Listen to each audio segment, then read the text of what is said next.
política, de que maneira você equilibra confiança e desconfiança, porque eu também acho que não dá para ser 100% assim, né?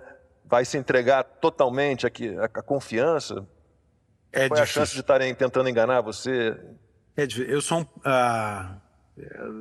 olha, um liberal, eu sou um liberal, tá? Um liberal dizer que você tem que confiar no governo, alguma coisa está errada, né?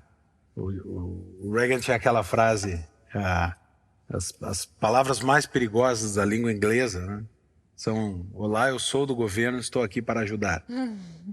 Isso é um perigo, né? Paradoxo.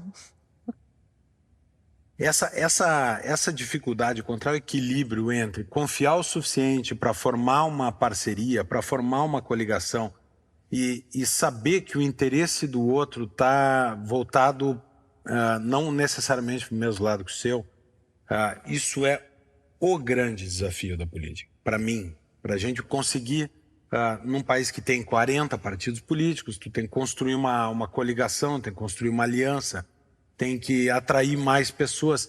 Eu acho que tem alguns drivers que nos fazem desconfiar quando a gente devia confiar. Não é sempre, né? Primeiro, os políticos brasileiros nos dão razão de sobra para desconfiarmos. Milhões de razões.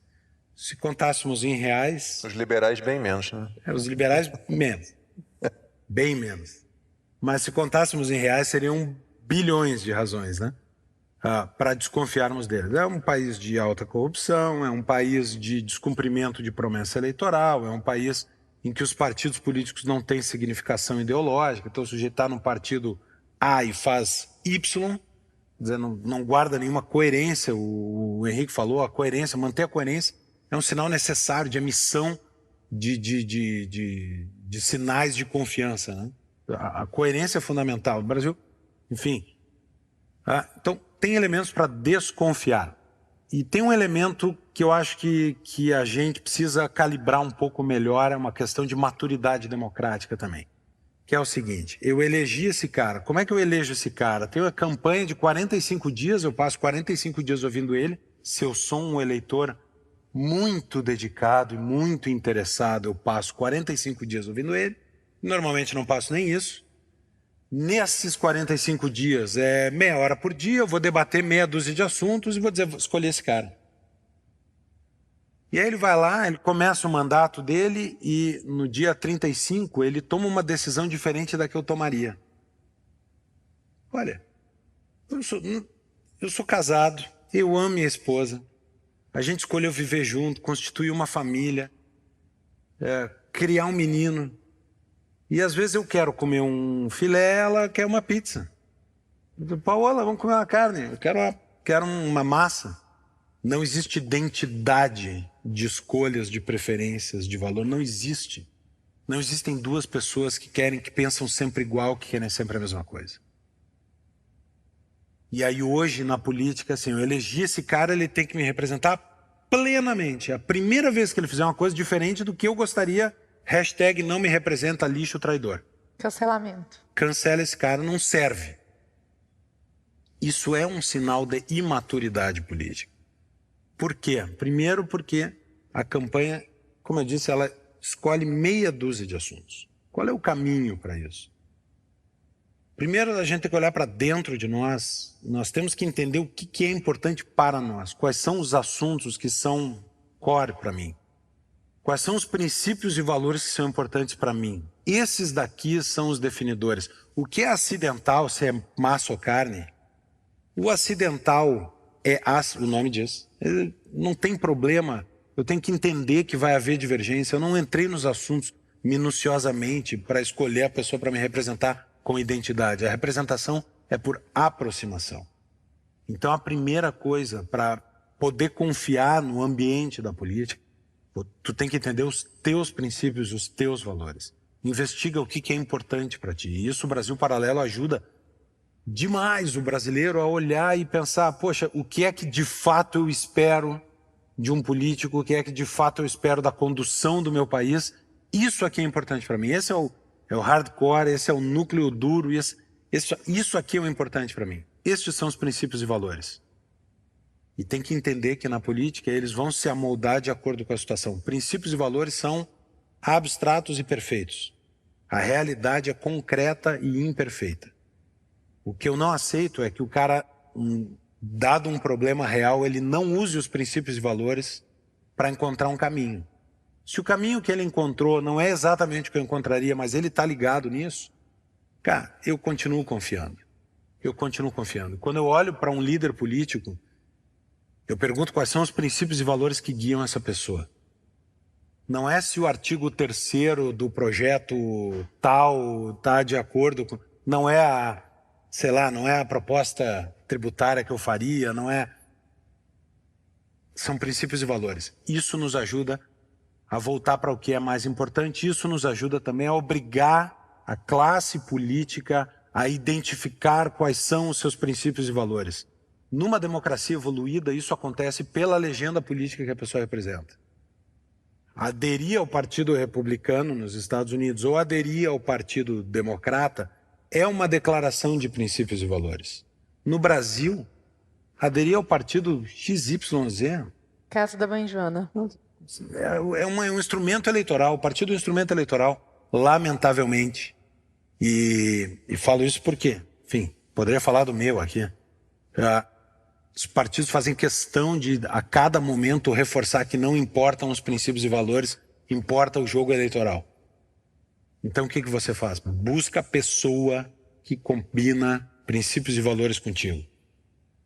Isso, eu fiz amigos na política, pessoas em quem eu confio, não são as que estão no meu partido necessariamente, não são as que votaram tal projeto comigo, são as que eu compartilho princípios e valores. Para mim, essa é a chave da confiança. Não é só na política, é nas relações pessoais. Eu acho... O Brasil vive um momento, né? O Henrique falou isso, o Brasil Paralelo ajuda nisso, é um momento em que as pessoas estão redescobrindo a importância de se posicionar, né? de se indagar no que eu acredito, qual é o país que eu quero, como construir uma sociedade melhor. E eu acho que a partir da gente identificar isso na gente mesmo, a gente consegue buscar nas outras pessoas e isso produz confiança na política ou fora dela. Ô, Ricardo, claramente, então, apesar da política, embora você esteja imerso nesse universo, você não é um cético total, né? Pelo contrário. E o Henrique acabou de dar para nós um baita depoimento que prova por A mais B que ele também não é um cético, né? E esse depoimento foi emocionante, inclusive. Eu quase estraguei o painel aqui, porque dizer acaba, termina, baixa a cortina, porque a história dele é imbatível.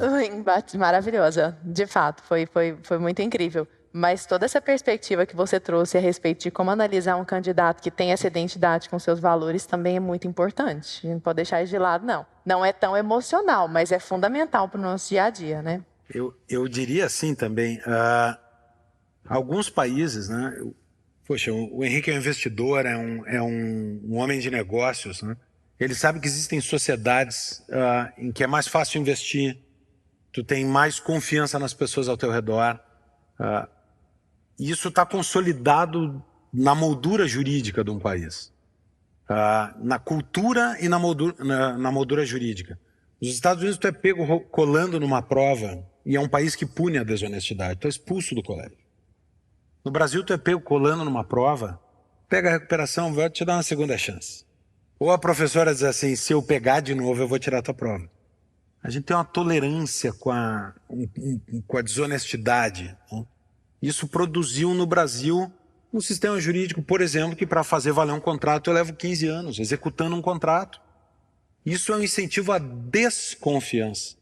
Porque eu preciso olhar para a pessoa com quem eu vou fazer um contrato, sabendo que o contrato em si é um instrumento fraco no país, porque cultural e juridicamente a gente é soft, a gente é suave demais, a gente é mole em combater o descumprimento da palavra, em combater a mentira, em combater a enganação.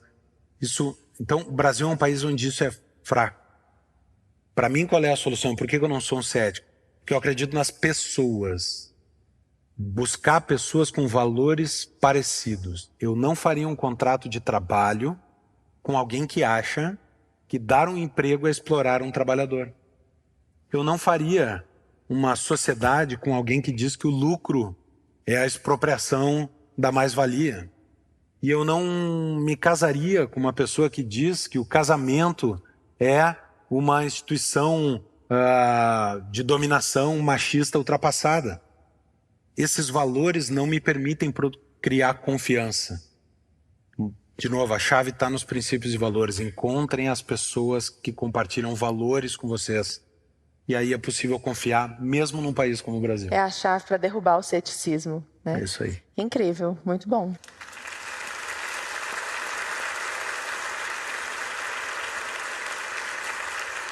O Brasil, de certa forma, precisa confiar mais. A gente precisa deixar de ser o país da autenticação de fotocópia, do reconhecimento de firma. Né? Isso é uma desconfiança desgraçada, né?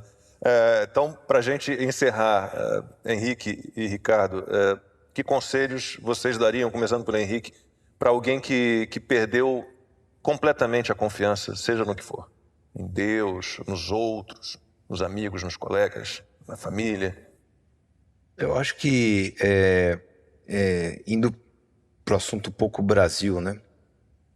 A gente pensa muito na próxima eleição, né, nos próximos 10 anos, mas se a gente puxar a história do Brasil e tentar projetar 100, 200, 300 anos, né, que país que aguenta tanta pancada igual o Brasil? É difícil, né? Se a gente tenta pensar, que país tem condições melhor de lidar com uma reforma constitucional? O Brasil ou os Estados Unidos?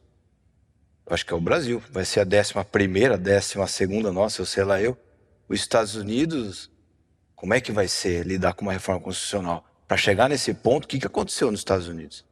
E quando a gente olha, eu queria falar um pouco da confiança no Brasil, sabe? Porque eu invisto aqui em empresas brasileiras e quando eu tento não investir em empresas brasileiras, eu não acho empresas correlatas melhores que as brasileiras.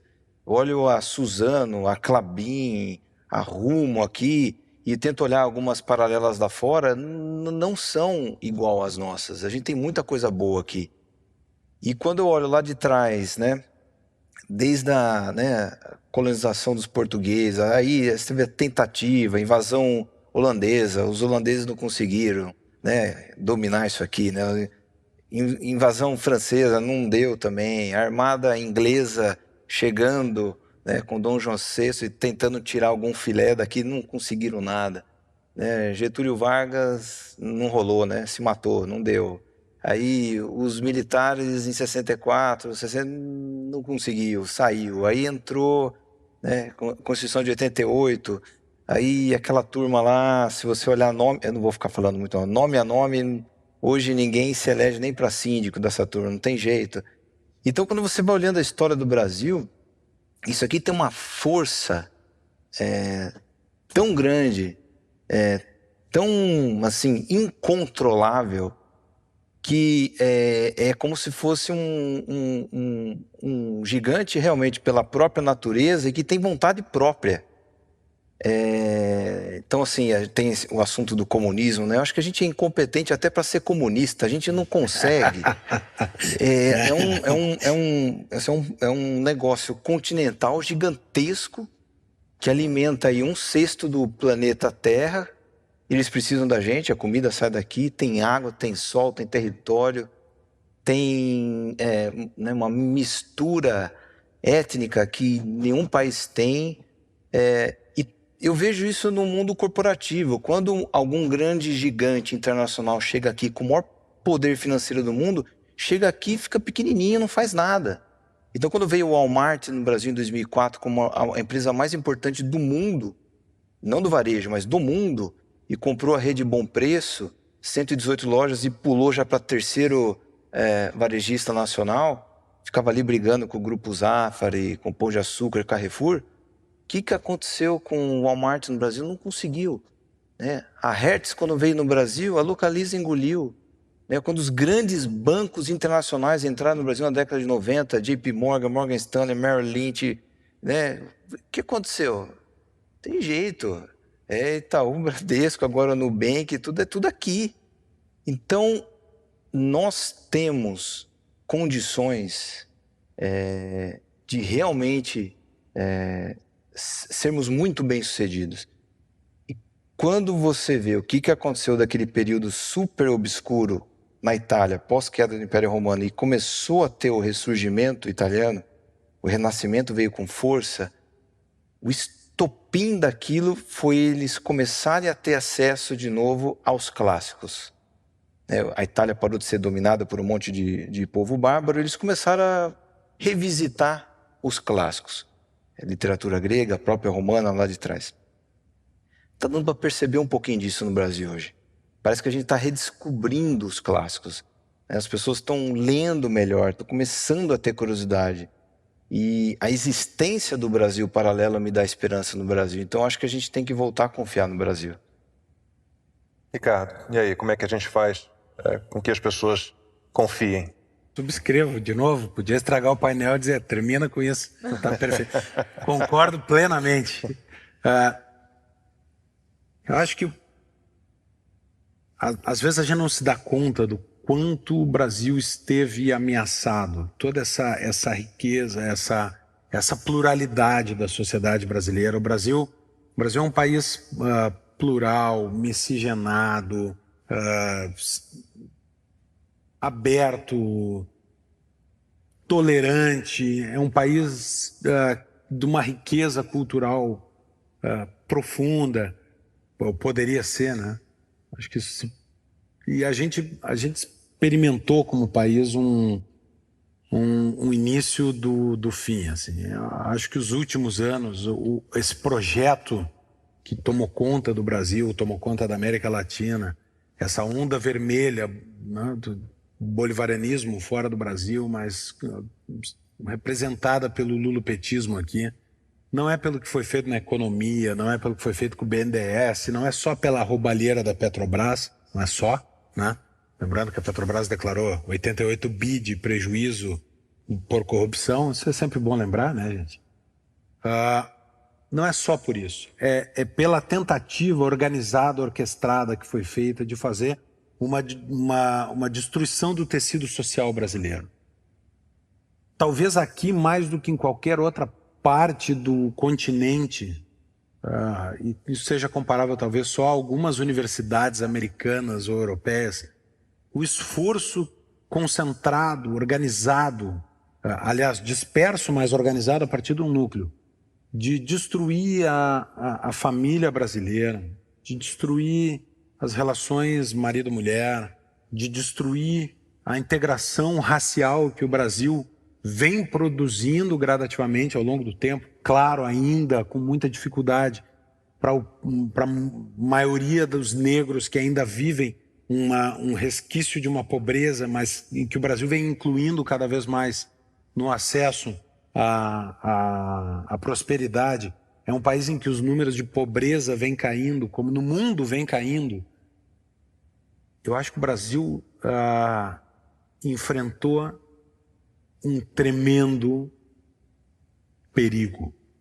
Destruiu a Venezuela, destruiu a Argentina, destruiu o Peru, vai destruindo os países onde passa.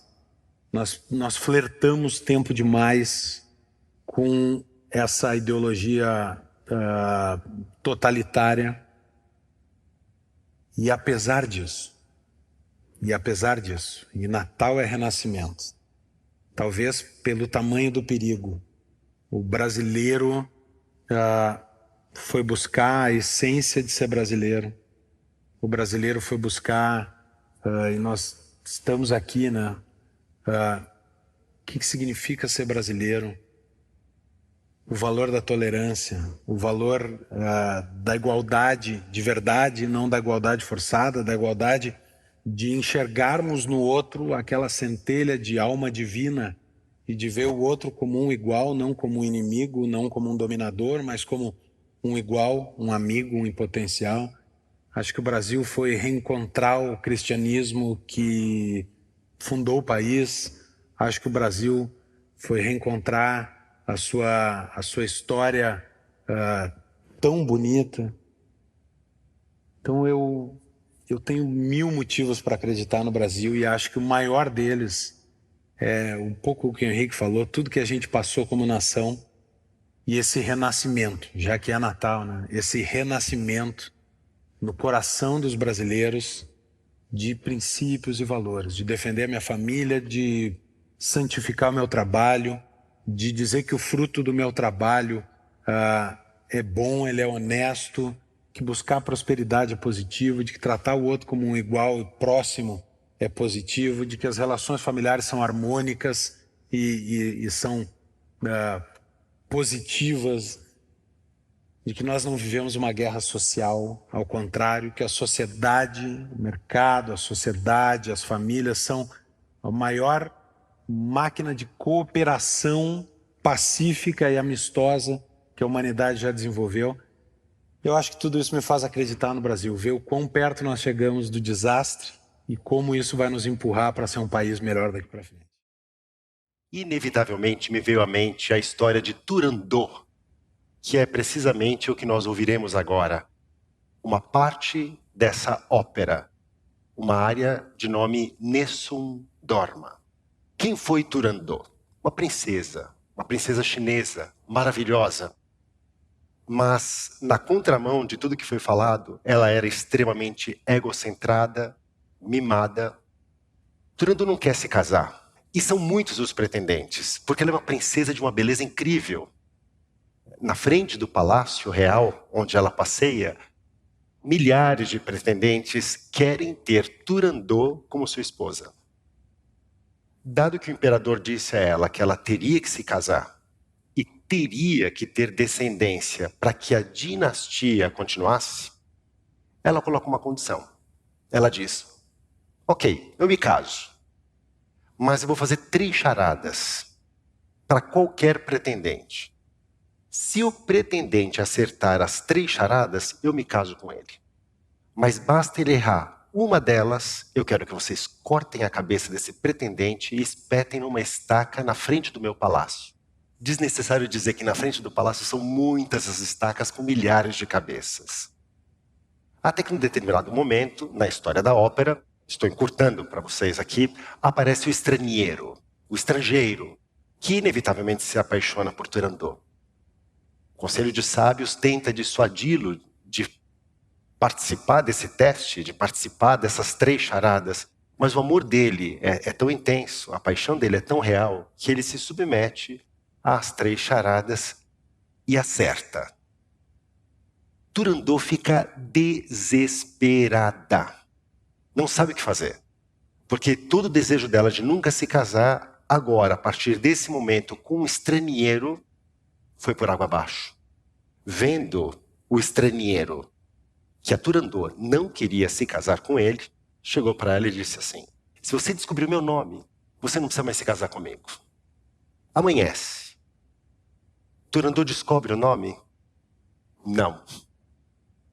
Ela vai ter que se casar? Sim. Percebendo, além disso, que a Turandot, não tendo descoberto o nome, não estava em condições de se casar porque estava fazendo uma escolha livre, uma escolha que era se afastar dele. Ele chega para Turandot e diz, o meu nome é Calaf. Ele entrega o nome, ou seja, escancara todas as portas para que ela possa livremente fazer as escolhas dela, ou seja, não se casar com ele. Essa atitude de dar liberdade para Turandot, essa atitude de deixar com que ela faça as escolhas, mexeu profundamente com o coração dela. Sabendo o nome dele, ela não precisaria se casar. E é exatamente nesse momento em que ela chega diante do imperador e diz, eu descobri o nome dele é amor. E foi justamente isso que fez com que ela mudasse a perspectiva de vida dela e entendesse o que é o amor verdadeiro.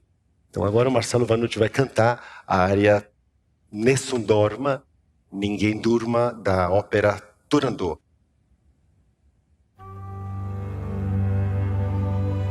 Nessun dorma, nessun dorma. Tu pure, o principessa, nella tua fredda stanza, guardi le stelle che tremano d'amore.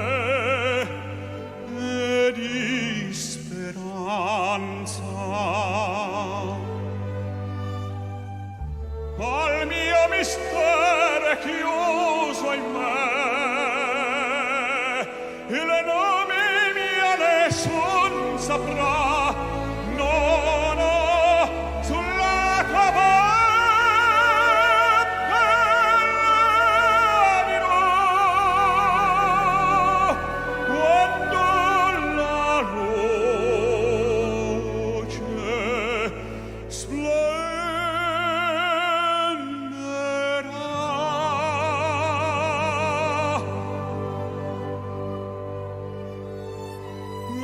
Ed il mio bacio scioglierà il silenzio che ti fa mia.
Para o especial de Natal do Brasil Paralelo, eu gostaria de levar a todos que comecei a namorar minha mulher aos 18 anos. Em 1958, nos formamos. 5 anos depois, nos casamos. Tivemos 6 filhos. Ela mesma, outro dia, encontrava uma carta que ela tinha me escrito num dia de namorados, no ano de 2009, em que ela dizia: Ives, meu amor, agradeço a Deus por tantos e tantos anos desse profundo e sincero amor que acalentamos. E essa foi a nossa vida. Por essa razão que eu desejar a todas as famílias aquilo que Deus me deu durante 62 anos de casado e 67 anos de namoro, quero ler o último soneto dos muitos que escrevi, para que possam poder agradecer um dia a Deus, poderem ter vivido um casamento como eu tive, graças à minha mulher. Nós tivemos algumas divergências, mas nunca brigamos. Ela morreu com 86 anos. O soneto chama-se A Espera do Tempo 25. Eu reli outro dia a tua carta, tempos atrás escrita com carinho. Das muitas que escreveste, esta se aparta, porque mostra o que foi nosso caminho. Meus versos para ti foram milhares, embora menos cartas, tua prosa, colocar-me sempre nos altares de culto à tua imagem tão formosa.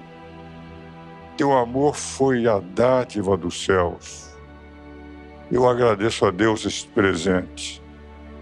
Teu amor cobriu sempre em puros véus um sonho que espantou a tanta gente. Ao ler a tua carta, vi-te ao lado e fez-se em mim presente o que é passado. O te continua sempre presente. Eu desejo de coração um Natal feliz e santo a todas as famílias.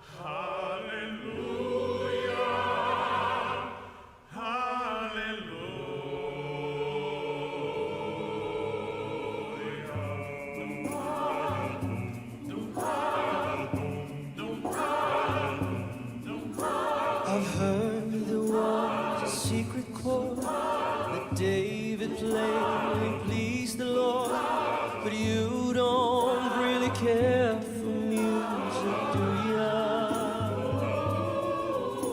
Well, it goes like this: the fourth, the fifth, the minor fall, and the major lift, the baffled king composing hallelujah.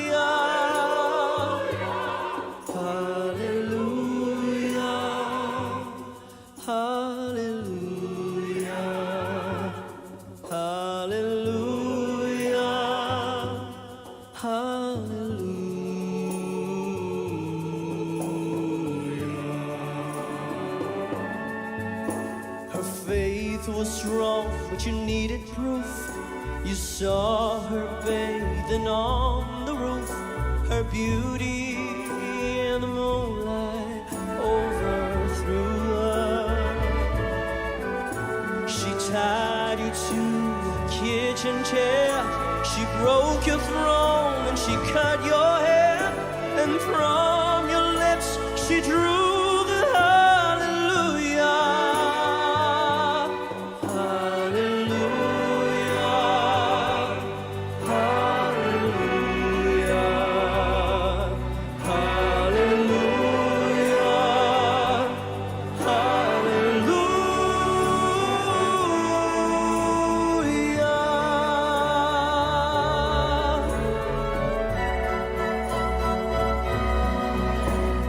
Maybe there's a God above, but all I've ever learned from love was how to shoot somebody who outdrew you. And it's not a crime that you hear at night, it's not somebody who'll sing the light, it's a cold